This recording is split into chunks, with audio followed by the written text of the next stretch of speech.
All right, what's up, guys? It's your boy Floyd, a.k.a. your Negus, a.k.a. Commish of the best fantasy football league in the world, owner of Team Delaney Saggy Tits. And as per usual, I am joined by my lovely, wonderful co-host and owner of Team Thousand Oaks Gang, Michael Wiseman. How you doing, buddy? What's up, everybody? Good to be back. Another season. Seemed a little uncertain at times, but we're back again for another year. Couldn't be more excited. TOG back, coming for the title. Let's go. We're back at it. Nantuckett's Revenge Fantasy Football League. And this year, like you said, it seemed a little potentially bleak maybe with COVID and me being, the lagger that I am. We didn't get the B League rolling this year. I didn't know if I wanted to take care of that again, dealing with 12 other people and money, and I just graduated. I was doing summer school all summer and wasn't even thinking about fantasy football that whole off season. So this will be, like a what do you call an interim league. We have two guys that are in it right now that are supposed to be in the B League or not supposed to be in it. So kind of like an interim year. Yeah. We'll see what happens. Well, Wiseman, what happens if Ricky Grodi, let's say, takes first or makes the championship? I guess to be fair to the guys who earned it last season, I don't think it would be fair to them to give up their spot. I know that we lost Mr. Mike Brobst, 4-down territory. So I guess that maybe if Ricky wins, maybe he can eclipse Mike's spot. But if Mike wants to come back, I know that he didn't, technically lose his spot to relegation. So, I think we could leave the door open for him. But if he doesn't want to come back, Ricky wins the championship, then I guess maybe he can stay. So, game on, Ricky. We'll see what happens. Ricky is 1-0. He was the second highest scoring team of the week. And speaking of, let's just jump into it. Wiseman, do you have the standings pulled up? I sure do. Sitting at the top. I'm just going to... Yeah, I'll go down the list. We got obviously 6 1-0 teams, 6 0-1 teams. At the top, Delaney Saggy Tits, followed by the Golden Taint, followed by number 3, new to the league this season, Birdie Putt Ryan Brill. Welcome. At number 4 is the Toledo Cheat Clappers Billy Block. Number 5, Evansdale Carpet Munchers Nick Rudder. And number 6, the last team who won week 1 is bye week. Mr. Devin Jimenez. I feel like it's insulting probably to call him Pooley, even though I'm sure I'll do it again. And then, we have, conversely, 6 0-6 teams. Highest scoring and the most unlucky, you would say, is Juices Loose, Mikey Martinez. Followed by myself, Thousand Oaks Gang. Number 9 in the league right now on points, is the tiebreaker, of course, since everyone has the same record pretty much. Is Rusty Kuntz, Trevor Wiscotchel. Followed by number 10, our other new member of the league, Miller Time, Andy Miller. Welcome. And rounding the bottom 2 out in the relegation spot is Team Butts, Kyle Butts, and not a team maybe you'd expect to be at the bottom, but, it's a little bit interesting this season. xnxx.com/Alexis Texas Robert Sebecki. Thank you for your service, mate. Yep, teams you wouldn't expect to be where they're at. I don't know about you, but the standings seem highly reverse. Our bottom half is seemingly, to me, the top half is seemingly the fish of the league. And our bottom half, I would consider some of the sharper guys. But it's week 1. We'll see what happens. Wiseman, we got to do some recent activities, trades, free agents.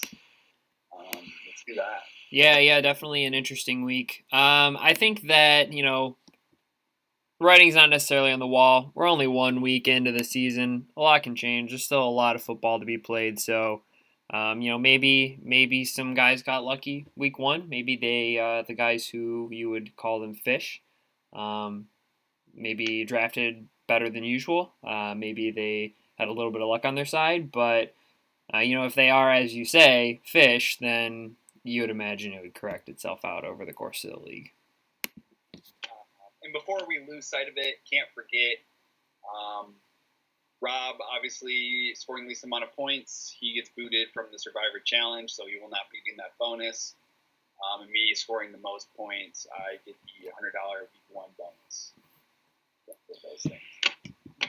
Yeah, and I just got the recent activity screen loading up here. Only one trade so far. I think a lot of people like to see how their team starts before they make a trade. So it's not super common to see a really early trade, but this is a very active league, so I'm not surprised that we have one already. It was between Team Rusty Cunts and the Evansdale Carpet Munchers. Jed, you want to give your thoughts on that first? Yeah, well, just hitting off what you said, the team's not wanting to trade right away. I've already had that experience texting a couple guys outside of the chat, and that was their exact response was, I'm going to wait a little bit. So no surprise in this first trade that we don't see any stars going. But anyways, it is between Carpet Munchers and the Rusty Cunts. Rusty Cunts trade Tariq Cohen and Preston Williams. Receive Noah Fant and Debo Samuel. Before I give my thoughts on it, Tariq Cohen is going to be he's a talented, I would say, pass catching back and underperforming offense. And then I would even say the same thing for Preston Williams. He's a talented dude, underperforming offense. Noah Fant is going to receive volume all year. And while Denver might not have an explosive type of offense, he's a great athletic tight end, and you could always consider flexing him. You don't even have to put him at tight end spot. And Debo Samuel, while he's hurt right now, we've already seen he plays handoffs, and we've seen him have explosive games in San Francisco. So my thoughts, I think that Trevor, Team Rusty Cunts, got the two best players in this trade. While he might not be able to use Debo Samuel now, I do think he might have gotten the two best players in the trade. And it all depends on team needs. I mean, because Nick didn't trade away a running back and receiving running backs, so maybe Nick thinks he needs a running back with the floor. What do you think? Sure, yeah, and I generally agree with your statement that it's entirely situational, based on what your team needs, what you feel you need going forward. Obviously, with Debo Samuel technically being on the IR right now, I am reading that the most recent report states that they're aiming for a Week 4 debut. So still another 2 weeks of football without him being played. So Trevor obviously feels confident in his receiver core that he can take on that risk of not having him for another 2 weeks. Which obviously it's not guaranteed that he will be back at that point in time. But at any rate, I guess Trevor feels okay taking on that risk. It's clear that he needed a tight end, being that the two tight ends I'm seeing on his bench are Chris Herndon and Jonnu Smith. Not necessarily guys you'd feel comfortable starting, so it makes sense why you would trade for a tight end in that situation if you're Trevor. But I also agree with you in saying that Trevor got the two best players in the trade. I think Nick should have been asking for more for those players. Especially considering that he just lost Michael Thomas. So his team's going to need, consistent points. His running back situation could certainly be a lot better. Miles Sanders is his top running back at this point, but I guess it makes sense where Nick is coming from. Since he has Mark Andrews, he didn't necessarily need Noah Fant, but I think that he could have asked for a bit more here. I'm not going to say Trevor got away with robbery here because it's not that lopsided, but I would definitely rather be on Trevor's end of the trade here. If you can afford to not have Debo Samuel for another 2+ weeks. Yeah, I agree. It's not that lopsided. It's pretty marginal. Likely won't make a huge difference in the long run. And even then, it's like asking for more. It's like, who is more? Like, tell me a wide receiver that's an upgrade from Preston Williams. That would make the trade more balanced. I would say it would be very marginal trying to pick a wide receiver that's slightly better, in which both parties would still agree to the trade. So pretty marginal, but I do think as far as like best player goes, I think Trevor probably got the two. Yeah, sure. And it's difficult to say, the way Nick values the players, and it's possible that Nick, has a different perspective than I do. So maybe of all the receivers that were in conversation for the trade here, maybe Preston Williams was the one Nick liked the most.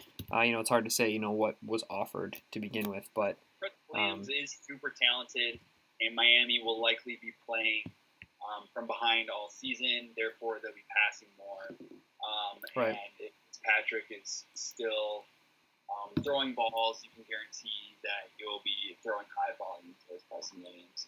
And I believe Parker got banged up in the first week. I think he's still questionable, so he's not on the IR or anything. But I mean, if he's not 100%, that could mean greater opportunity for Preston Williams. So it could certainly work out for Nick. Certainly think it could work out. I would say it's, like I said, marginal, and it's almost pushing 50-50. I concur. Only one waiver wire pickup of note, and that would be the Golden Taint securing the bag, a.k.a. Marquez Valdes-Scantling, for $11. So since we only have $100 of free agent budget for the whole year, Jad, what do you think about spending 11% of your annual budget on Marquez Valdes-Scantling? Let me look at Ricky's roster here. I would say given Ricky's situation, and actually probably makes some sense. He's starting Emmanuel Sanders. He has no backup to Emmanuel Sanders besides Randall Cobb, who's seen no action, if I'm not mistaken. Okay, he had 2 catches for 23 yards in a game that he was playing way behind on. I would say it could make sense. Anywhere from $8 to $11 is probably the right move there. He also has Aaron Rodgers to complete the stack, so potentially a really good move for Ricky. And then even though Scantling is the wide receiver 3, Green Bay doesn't play that way. They don't look for one guy. Besides Devontae Adams, they're going to be running 3 and 4 wide receiver sets all year. So Scantling is going to be out there catching deep balls all year. So I think $11 was an appropriate move for Ricky considering his roster. Yeah, I think it's fair as well. I've just pulled up his team as well here on my phone, and I'm seeing that his starting lineup is very solid, but the team's super top heavy. This is a team that bye weeks can potentially cause him some issues because, a lot of the guys on his bench aren't seeing a ton of volume. Like Alexander Madison is very firmly the backup behind Dalvin Cook. Randall Cobb, is almost non-existent in Houston's offense. It's hard to say what's going on with Detroit's backfield, and he's rostering both Kerryon Johnson and Adrian Peterson. So his bench is full of guys that you don't really feel confident in starting. So picking up somebody who, like Valdes-Scantling, especially as you mentioned with the stack with Aaron Rodgers, it could certainly be something that he can rely on week in, week out, especially when he's missing guys due to bye weeks or whatever the case may be. I'm looking here on my computer. I don't know if this is information that is fair that I have access to. I don't think it really provides me an advantage, but it is very interesting to me that I was the only other person that bid on Valdes-Scantling. Everyone can see that. Everybody can see it. Yeah. I bid 7. So I said anywhere from 8 to 11 with Ricky's situation. I bid 7, but I am kind of shocked that me and Ricky were the only 2 to bid on him. I don't remember how you get to it, but everyone can see it. Okay. Yeah, I have the recent activity pulled up. There's a thing that says offers and report under action. I'm not sure if you can see that or not. But. Yeah, I can't speak for everybody else, but so the way that I like to have my roster construction is I like to have those type of boomer bust guys in my flex positions. And I'm content with who I already have in that situation. I don't think I can start Marquez Valdes-Scantling as it is right now. And some of the guys that I drafted kind of as more or less a dart throw, they ended up having really solid week ones, and I was happy with what I saw. So it wasn't a necessary pickup for me. Again, I can't speak for the rest of the league, but that was just my thoughts behind it. Fair enough. And obviously because I missed out on Scantling, I did pick up Demarcus Robinson from Kansas City. Tell me about your Will Dissly ad. What did you see out of Will Dissly and did you want to pick him up? So his week 1 performance wasn't necessarily what made me pull the trigger on that. I would have liked to have had Blake Jarwin, but as you know, as a Cowboys fan, he will be missing the rest of the season after the injury he picked up. I was hoping that maybe he had a breakout year because I think the Dallas offense should be very good.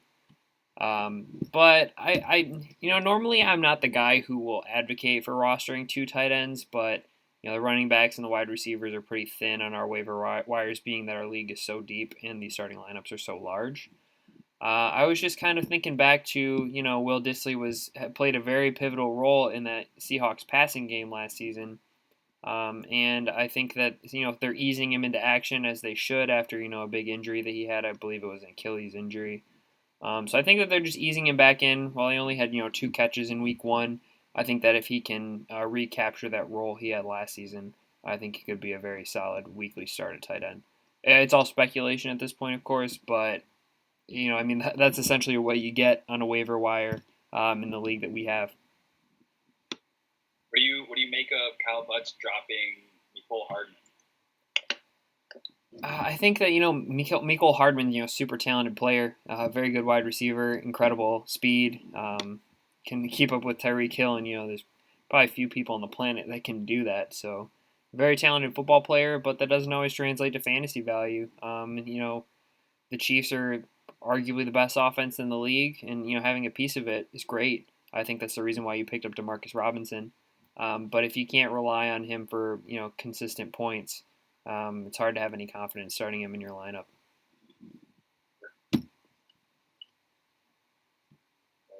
So we can go over last week's scoreboard. Yeah, I think that sounds fair.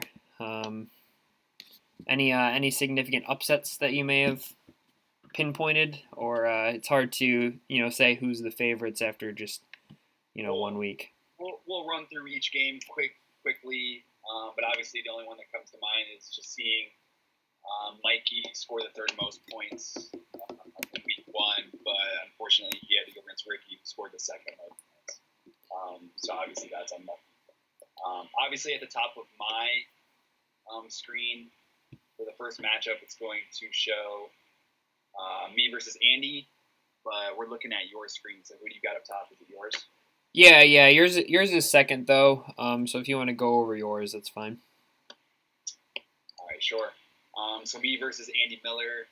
He was promoted from the B League. He earned it. Good buddy of mine. We have a long disc golf history together. That's how we met. He's doing our what would you call that?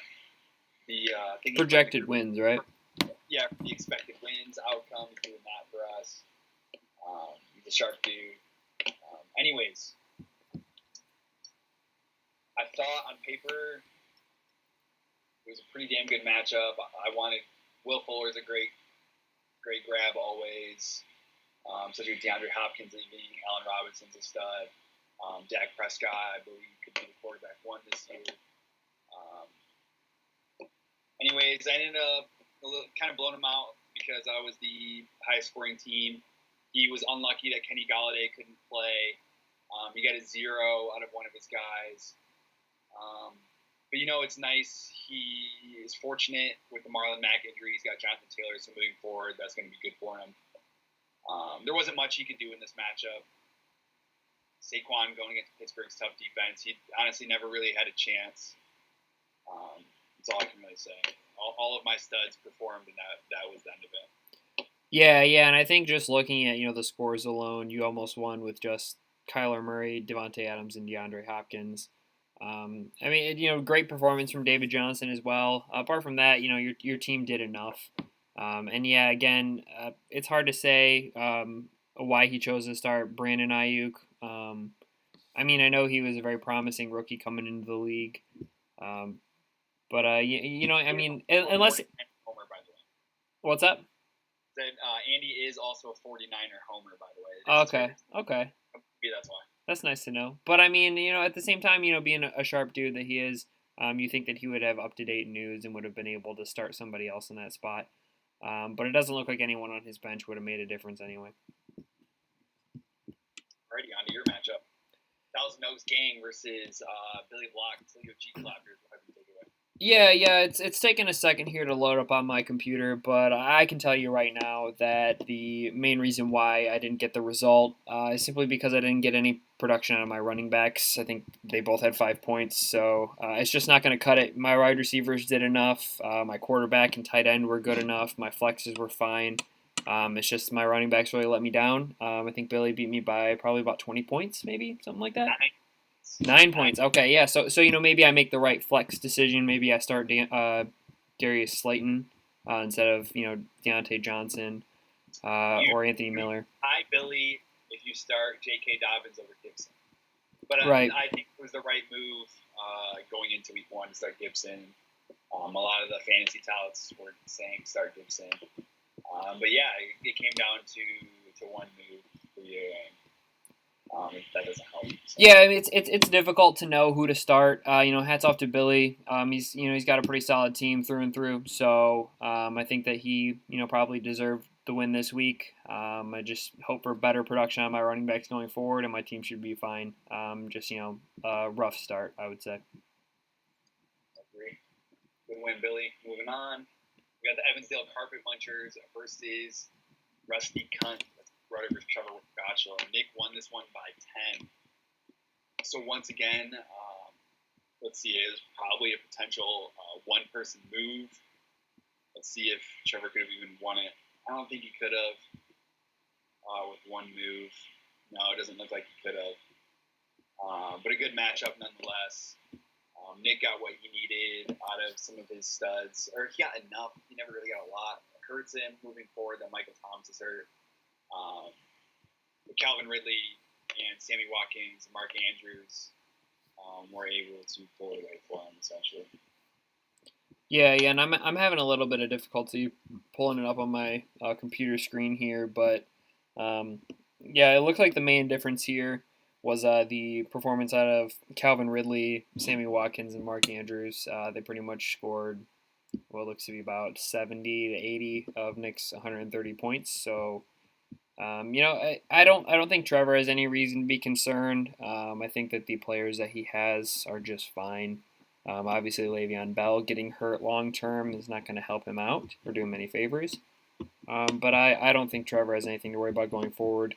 Whereas Nick, as you mentioned, losing Michael Thomas and Cam Akers maybe not having the role that you would have hoped for where he was drafted in that Rams offense. And I mean, starting Duke Johnson, we were talking a little bit before we started here. Duke Johnson's a very Nick Rudder player to draft. So 1 point. I mean, he ended up getting the dub today, but going forward, I could see the Carpet Munchers struggling to find points with his number 1 pick missing. Yeah, and reflecting back on that trade that them two made, Nick gave up Noah Fant and Deebo Samuel, and he received what? It was Tariq Cohen and Preston Williams.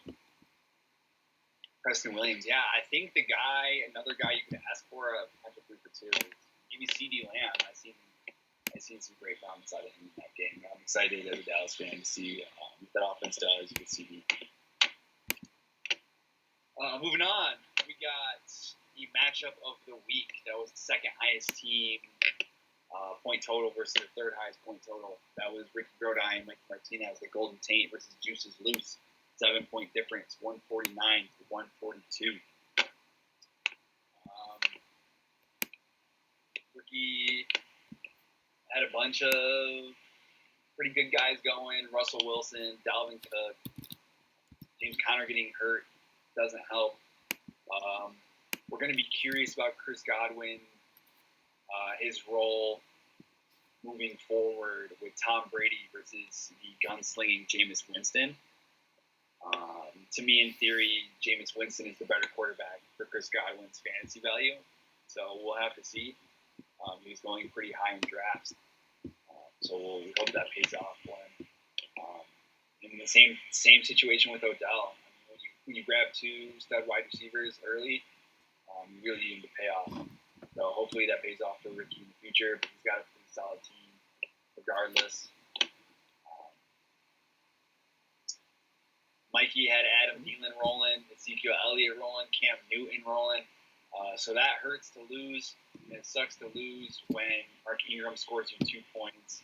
George Kittle scores single digits. Tyler Boyd scores single digits. James White scores single digits. But on the bench, he didn't have much working either, so it's not like anything could have really changed in this one. It was a brawl.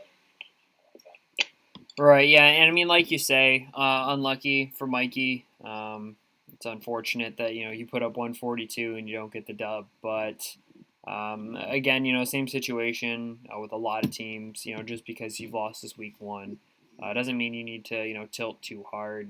I think Mikey's team still looks fine. I think he should be very pleased, not only as a fantasy owner but also as a Patriots fan about Cam Newton's performance.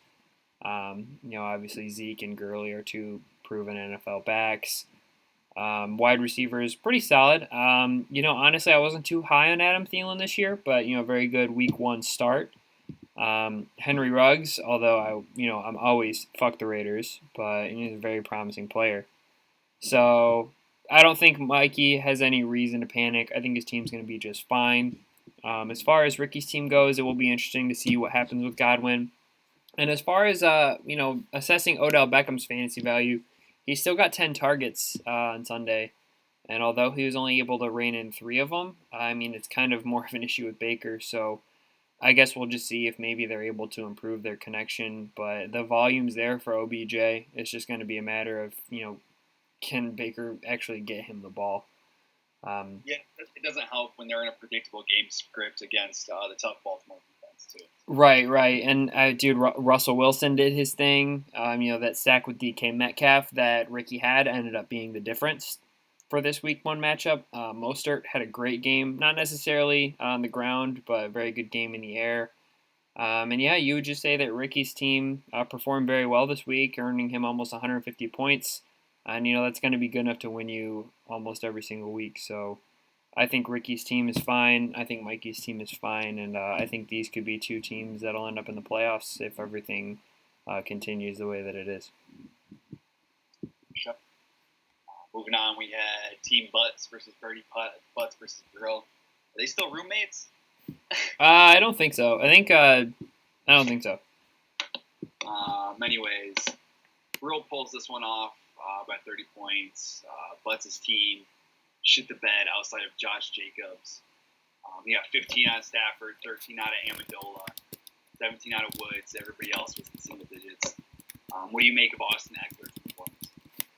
So I think that the performance by the what's that? I said being the Chargers fan that you are. Oh yeah, so I don't think fantasy owners have anything to worry about with Eckler. I know he only caught the one pass, but the Chargers were largely in control of the game, I think, the whole time. Maybe Bengals fans might disagree with me there, but I think that the Chargers are trying to be really conservative to start, simply just because they're starting Tyrod Taylor, but they've got the rookie that they just spent in a very early pick on in Justin Herbert. So I think they're just kind of trying to feel it out. I mean, Austin Eckler still had 84 yards on the ground, which is great. But I think that role that he has is going to be there for the whole season.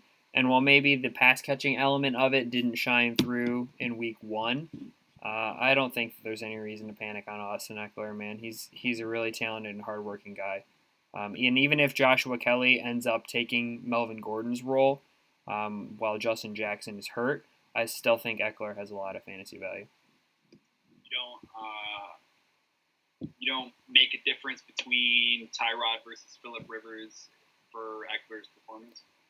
Well, I think that from what we've seen in the past from Tyrod Taylor is he likes those, dump off passes to the tight end or to the running back. And I think that the strategy against Cincinnati was just kind of to manage the game. Because, coming in with a new quarterback, it's hard to know what to expect. Cincinnati, could have came out and Joe Burrow could have been, a world beater and just went off. But, he also could have been, like a typical rookie and struggles right away. So I think that the expectations were unclear going into the game. So a lot of it was about managing the game and keeping the ball on the ground whenever possible. So I think that we'll see Austin Eckler return to his norm as far as the volume that he gets from passing.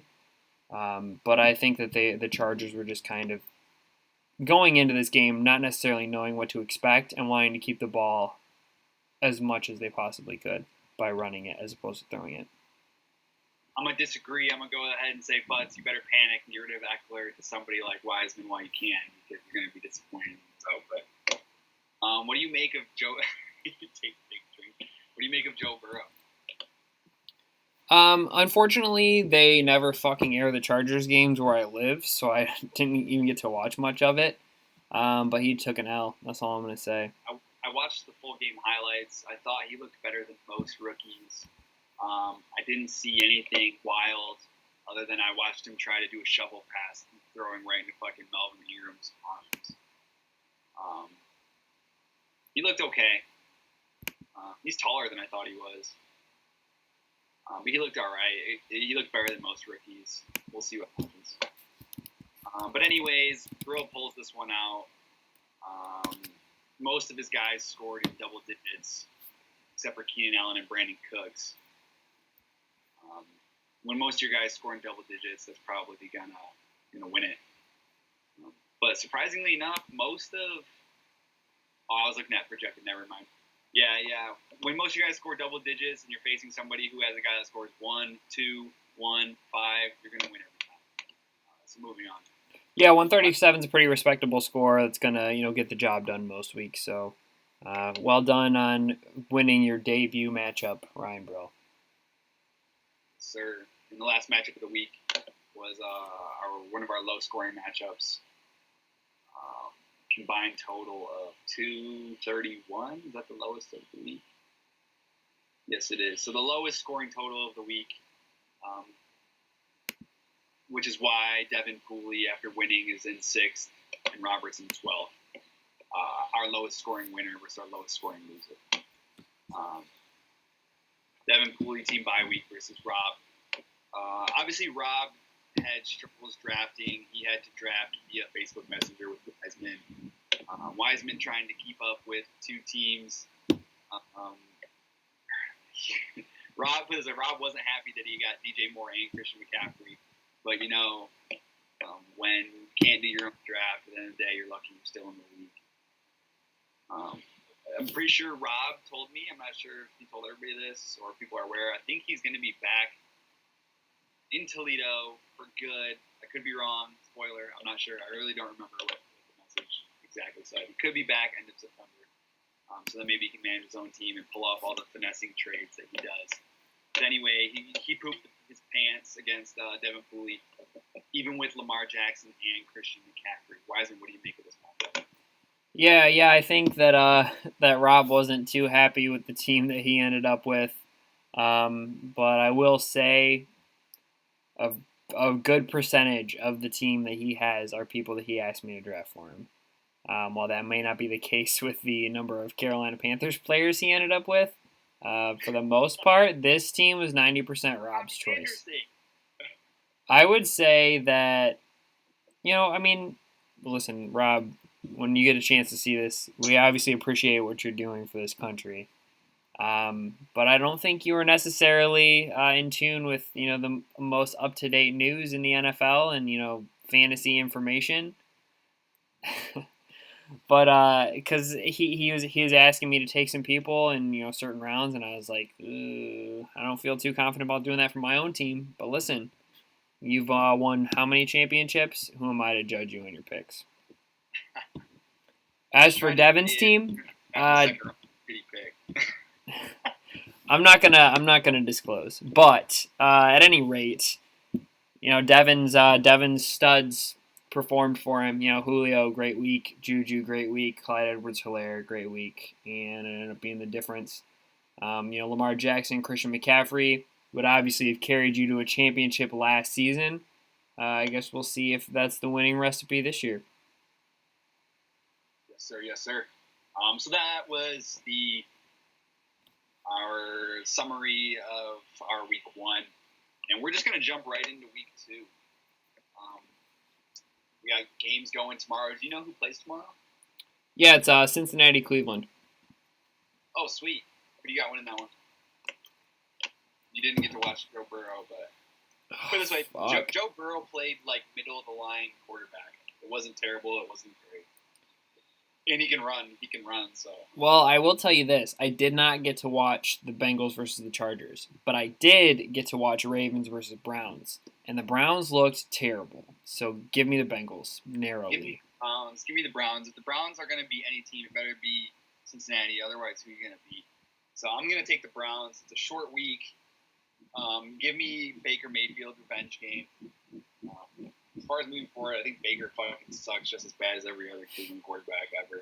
But anyways. We can agree on that, that's for sure.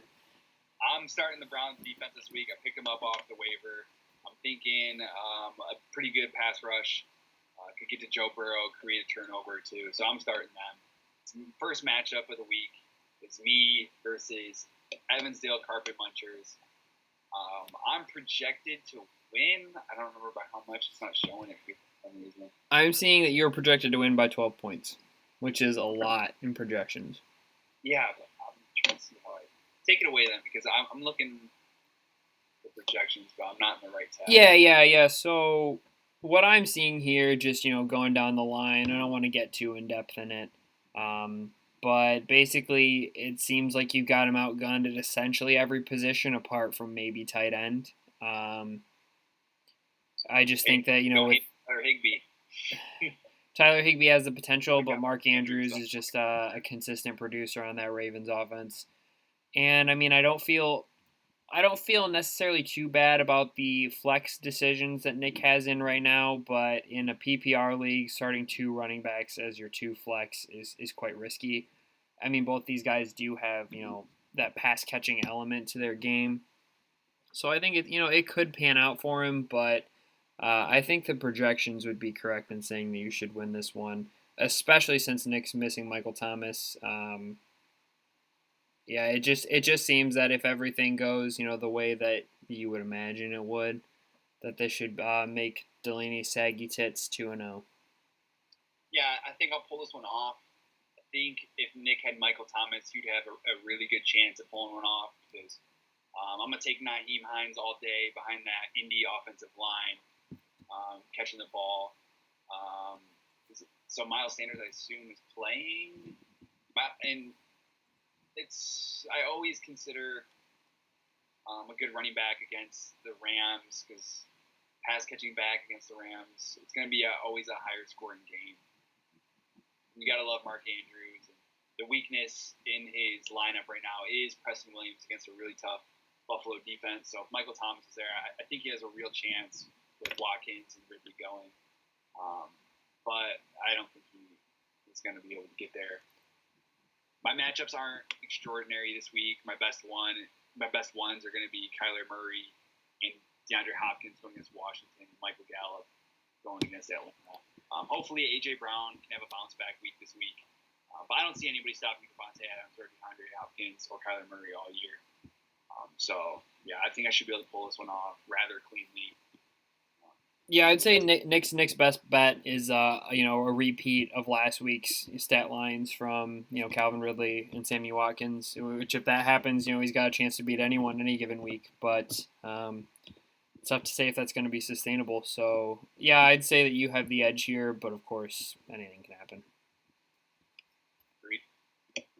Moving on, my second matchup is showing Miller Time versus Toledo Cheat Clappers.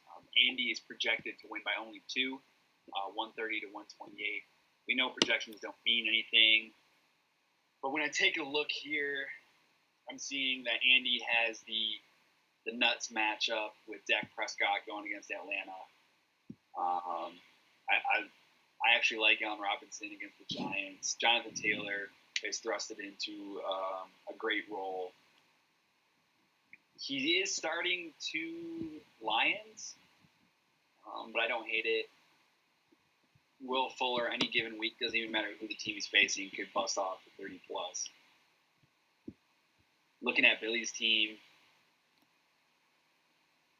Nick Chubb's splitting time with Kareem Hunt. He's also not catching the same amount of volume he is. But if Cleveland's to win, Nick Chubb could easily have 100 yards on the ground and 2 touchdowns. We'll have to see what Chris Carson looks like against New England. Cooper Kupp is a good play in any given week, and he's going against a terrible Philadelphia team. Jarvis Landry could always score. However, I think I'm going to take Andy this week. Jamison Crowder going against a tough San Francisco defense. And I'm just not seeing the upside that Billy might need to win this one. I'm going to go ahead and disagree with you here. I think that Billy has a good chance to win this week, and my thought process here is, I agree with a lot of what you said about Andy's team. Dak Prescott versus Atlanta, great matchup. His running backs, incredible. Saquon Barkley and Jonathan Taylor. You'd be hard pressed to find two more talented running backs in the NFL. Not bad matchups either. They can certainly produce. But my main concern is that I think that with Will Fuller and Deshaun Jackson, yeah, you can easily, get 30 points, but you can also easily get, 4. So I think that, T.J. Hawkinson, may have gotten a touchdown last week, but I'm pretty sure he got a touchdown week 1 last year and didn't really do fuck all the rest of the year. Kenny Golladay coming off an injury could be crucial. I hate Melvin Gordon. And he's going up against that Pittsburgh defense, which shut down Saquon Barkley on the ground. He had nowhere to go. And, Billy's also got Pittsburgh defense. So, that could be a pivotal point in this matchup where, Melvin Gordon doesn't do anything. Pittsburgh defense looks really good, gets a bunch of points. And I think that Billy's got a lot of, really consistent performers on his team. I think Tom Brady's going to be upset with the way that week 1 ended for them, and probably will have a solid week 2. As you said, Nick Chubb, Chris Carson could easily have 100 yards on the ground. Cooper Kupp, Jarvis Landry, and Devontae Parker are all mainstays in their offense, and will see volume if anything else. Travis Kelce is like having another wide receiver. Jamison Crowder, most highest target share and incredibly high snap percentage count for the Jets. And the only player on Billy's team that I, wouldn't have confidence in is Mike Williams, simply just because he's coming off of an injury. But this should definitely be close, but I think that Billy's overall floor is a bit higher than Andy's.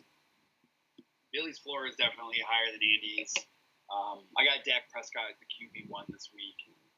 If Jonathan Taylor can score a couple touchdowns, I also have Allen Robinson as performing lights out this week. So Prescott, Taylor, Allen Robinson, and then either Will Fuller or Deshaun Jackson can come through with a decent game. I'm taking Andy all day, but I do agree Billy's floor is definitely higher in this matchup. What's next? Next matchup, we got the Golden Taint versus Rusty Cunts. Are they still roommates? Dude, I don't know. I didn't know that they lived together, to be honest. For some reason, I just assumed that Trevor, Ricky, fucking Butts, and they all should. You think they all share a bed together? Is that it? For some reason, that's just in my head. Borman too, but I don't know. Who knows where Borman's at? The Borminator. Never mind, brother. All right. I'll start this one. That's hot, girl. Anyways, we got the Golden Taint at 1-0 versus Rusty Cunts at 0-1. Yeah, I'm gonna start here. Sure. I think that Trevor made a wise move upgrading at tight end. I don't think that Noah Fant is by any means a top 5 tight end in the league, but as far as fantasy goes, certainly a tight end 1, aka top 12. So I think that definitely helps his team out a lot. Mike Evans was relatively quiet week 1. I don't think a lot of people thought he was going to play. So I anticipate the same projection I have for Brady. I think that Mike Evans will come back with a chip on his shoulder in week 2, trying to prove that the Buccaneers are ready to go and they're actually going to push for the playoffs and indeed the Super Bowl, where they didn't necessarily look like it in week 1. But I also have a lot of confidence in his receivers. Apart from Evans, I think that Terry McLaurin is a very good wide receiver. I think that Julian Edelman is still going to get plenty of volume, and the Seattle defense, especially the secondary, isn't really that tough. So he should expect to receive a decent return on his fantasy outlook. Starting Paris Campbell is a little sketchy to me, but apart from that, I like Trevor's team a lot this week. And it's hard to discount Ricky's team, especially since they put up 150 points last week. But I think that it could be tough for him with James Conner's injury. I can't recall how Manny Sanders did week 1.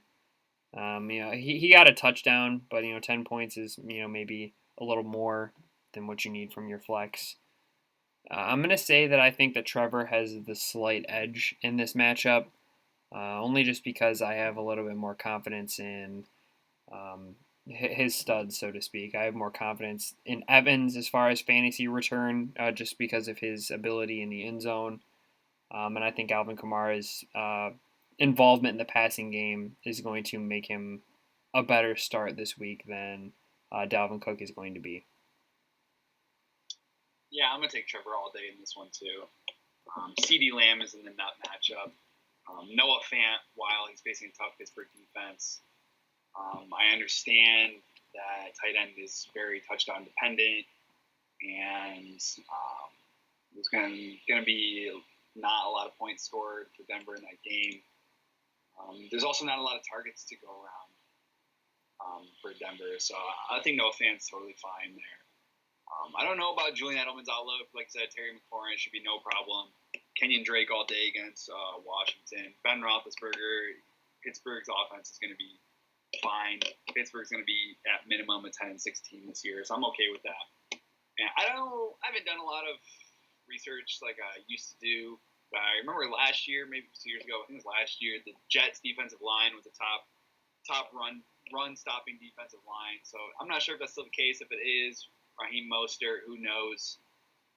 That Minnesota-Indy game is probably going to be a slow-moving game, so I don't know how many scoring opportunities Dalvin Cook's going to have. But James Conner is not playing. He's going to have to probably start. He's going to have to decide between Adrian Peterson or Valdez-Scantling. Just give me Trevor all day in this one.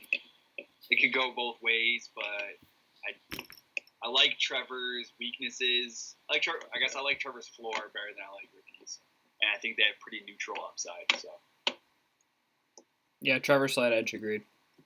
Yeah.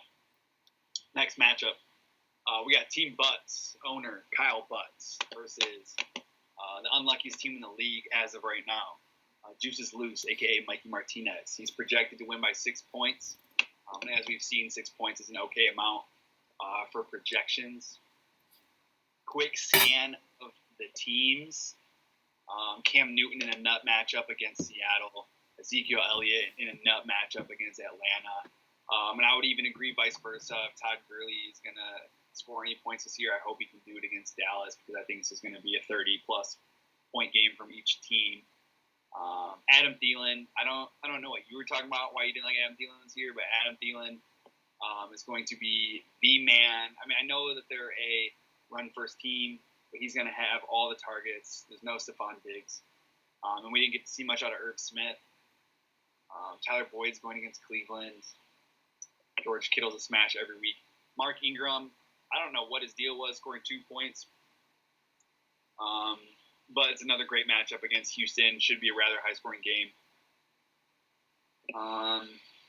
Like I said, I'm not high on Austin Eckler. Of course, he's got Josh Jacobs, but is 35 points realistic every week? I don't know. Robert Woods is in a smash matchup. Cortland Sutton, not so much against Pittsburgh. While T.Y. Hilton is in an okay matchup, I've seen Minnesota struggle a lot against wide receivers the past couple of years. Xavier, especially after Xavier Rhodes' prime fell off. And you do see Phillip Rivers he's known for taking deep downfield shots. I think that helps T.Y. Hilton. However, I just think Phillip Rivers sucks, so who knows. Benny Snell is going to be in a slow-moving game, but he looked pretty promising. But I think at the end of the day, you can't deny Mikey's upside this game, so I'm going to take Mikey. Yeah, I agree. I think Mikey's got the edge here. And let me just correct a little bit on my statement here. I don't think Adam Thielen sucks. It's just that where he was being drafted, I wasn't willing to spend that pick on him. And, you are correct in your statement that, with Stephon Diggs being gone, it means more targets from him. But on the flip side, that also means more attention from the backfield of opposing defenses with Stephon Diggs being gone. So I just think it was a little uncertain how he was going to perform, where he was being drafted in the slight change that was made. So no slight to Adam Thielen, quality player, but I just wasn't prepared to spend the draft capital on him. But indeed, this game against for the Vikings against the Colts, I think if the Jaguars are able to move the ball against the Colts, I think a lot of teams might have the same difficulty, which is not very much. Overall, I think you cover the bases pretty well here. The one thing that I will add is I think that starting two non-receiving running backs in your flex is a questionable strategy on Butt's end. So yeah, give me Mikey all day. Is Benny Snell not catching balls? I listen. Steelers He might down system, right? he might be catching, maybe two, three, maybe four passes a game. He had 0 receptions to clear that up. He did have 0 receptions. That's kind of what I thought. I didn't want to make something up. It sounds stupid, but Big Ben, apart from Le'Veon Bell, hasn't really throughout his career used running backs very much in the passing game. Next matchup, we got team bye week. That's Devin Pooley versus Birdie Putt, Ryan Brill. Pair of 1-0 teams going at it. Ryan Brill has the highest projected win difference this week of 11 points. So without even looking, I'm going to say Ryan Brill wins, but now let me look. I think yours is 11 as well. Matt Ryan's got a great matchup versus Dallas. Like I said, I think that's going to be probably the highest scoring total of the week. I did like a quick skim through DraftKings of the matchups, and everything I did always came back to Atlanta versus Dallas. So I'd imagine Matt Ryan's going to have a total game. He also has Amari Cooper. Would you look at that? So he's got a great floor. Even though he's starting 2 running backs in the select positions, both those guys have a 10-point floor, you would imagine anyway. Keenan Allen could end up being a bust this year for that draft spot, although it wasn't a bad draft spot. There's virtually no way, even with Juju, even with Julio, even with Deshaun Watson, even with Clyde Edwards-Helaire, I don't see a way where Devin Pooley can pull this one off. Yeah, and I think this is a game where both teams have very solid studs, so to speak. Where on Brill's side, it's Derrick Henry, Amari Cooper, and then on Devin's side, it's Clyde Edwards-Helaire and Julio. I think those guys will have good games. I think the difference in this matchup is going to come down to who's guys that aren't considered studs. How they perform. So how's Keenan Allen going to do? How is John Brown going to do? Kareem Hunt, how are they going to do for Brill? And on Devin's side, how is Jared Cook, Sterling Shepard, David Montgomery, how are they going to perform? AJ Green, Alan Lazard, yeah, I agree. I'm really shocked to see Devin Pooley as our lowest scoring one-win team with Deshaun Watson, Clyde Edwards-Helaire, Julio Jones, Juju. I mean, that's such a solid top 4 guys. But even with, like I said, even with those 4 guys, I think Ryan Brill has a clear advantage. Yeah, I think that Brill does have a bit of an edge here, but I think it's possible Devin pulls out the win if his role players, let's say, the guys that are not part of his top 4, have a decent week. But if they let him down, I think just like last week, he was fortunate to win, that he went up against the lowest scoring team.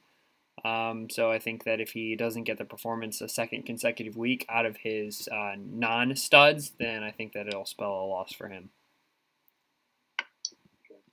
Our last matchup of the week. Take it away, Wiseman. Yeah. I'm really hoping to come back and get my first win of the season, correct myself to 1-1. But I think that Rob's team is pretty poised here for a decent week, despite being the lowest scorer in the league last week.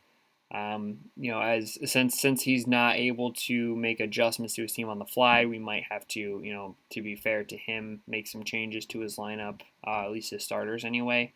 Well, would you for this week? No. I mean, I guess it depends on who's his bench. I'm not starting Matt Breida, to be honest.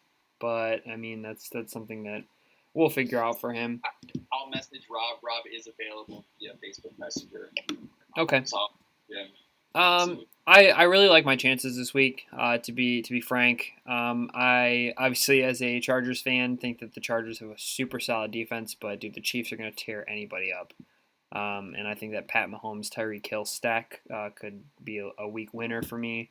I expect a bounce back from Joe Mixon. It's tough to say what we expect out of Antonio Gibson, but being that they cut AP, future Hall of Famer, who came out and said that Antonio Gibson was going to be the guy to be a 3-down back. I have high hopes for him throughout the rest of the season. My wide receiver core, I'm very confident in with Lockett, Hollywood Brown, Deontay Johnson, and Darius Slayton. I'm confident in their volume and their potential production. Obviously with Rob having Lamar Jackson and Christian McCaffrey, that could be 78 points between the two of them. So anything's possible after that. I just have to hope that they don't go too crazy and that the rest of his guys, perform averagely. So I think Rob has a chance to beat me here, but all in all, I like my chances.